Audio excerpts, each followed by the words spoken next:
आपली जी संस्था आहे ही ग्रामीण भागामध्ये काम करते आणि ग्रामीण भागामध्ये दिव्यांगांबाबतचा जो अवेअरनेस आहे, जी जनजागृती आहे ती खूप कमी दिसते। असो विषय तो नाही आहे, विषय असा आहे की ग्रामीण भागामध्ये अशी एक पद्धत असते की म्हणजे जेव्हा आपण कुठेही एसटीने प्रवास करत असेल तर प्रत्येकजण आपल्या आपल्या पद्धतीने कुणी रुमाल टाकून, कुणी बॅग टाकून, अक्षरशः लहान लेकराला सुद्धा सीटवर बसून लोक जागा पकडत असतात आणि ही ग्रामीण लोकांची चतुराई आहे आणि ती चतुराई दाखवल्याशिवाय माणूस पुढेही जाणार नाही आणि प्रत्येकजण आपल्या आपल्या पद्धतीने आयुष्य जगत असताना जेवढं सुखकर नव्हे पण किमान सोयीस्कर आयुष्य जगण्याचा प्रयत्न करत असतो। तर तुम्ही पाहाल की मी तुम्हाला माझ्या अगोदरच्या व्हिडिओमध्ये सांगितलं की आम्ही दिव्यांग मुलांना घेऊन त्यांचं दिव्यांगत्वाचं प्रमाणपत्र मिळवण्यासाठी आम्ही पुण्याला चाललेलो आहे। सकाळची वेळ होती, सकाळी 7:15 आमची गाडी गेली।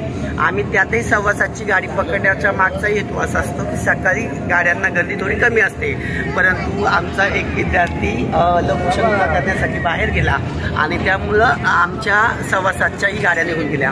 परंतु आता आम्ही 8:15 गाडी पकडलेली आहे जी आम्हाला शिवाजीनगरला सोडेल, मग पुन्हा आम्हाला औंध हॉस्पिटलला जायचं। तर हे पहा, अशा पद्धतीने आम्ही छान मुलांना बसवलेलं आहे। म्हणजे तिकडच्या ज्या एका मुलाची आई आहे तर तिने एका लेकरासाठी जागा धरली, नंतर ह्या छोट्या मुलाला आम्ही तिथे ॲडजस्ट केलेलं आहे आणि एक आई उभी आहे आणि मी देखील कुठेतरी कोपऱ्यात जागा पकडून अगदी निवांत बसलेलो आहे।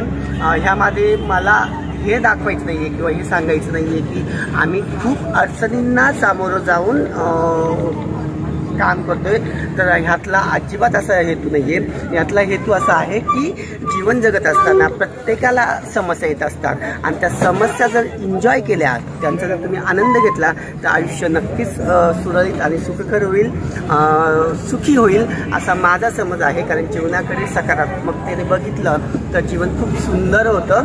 असो, नवीन वर्षाच्या तुम्हाला देखील याच शुभेच्छा। चला आता आम्ही निघालेलो आहे औंधसाठी। आपला दिवस शुभ राहो। आजचा व्हिडिओ तुम्हाला कसा वाटला हे कमेंट बॉक्समध्ये प्रतिक्रिया देऊन नक्की कळवा। व्हिडिओ आवडल्यास व्हिडिओला लाईक करा, सबस्क्राईब करा आणि शेअर करा। धन्यवाद।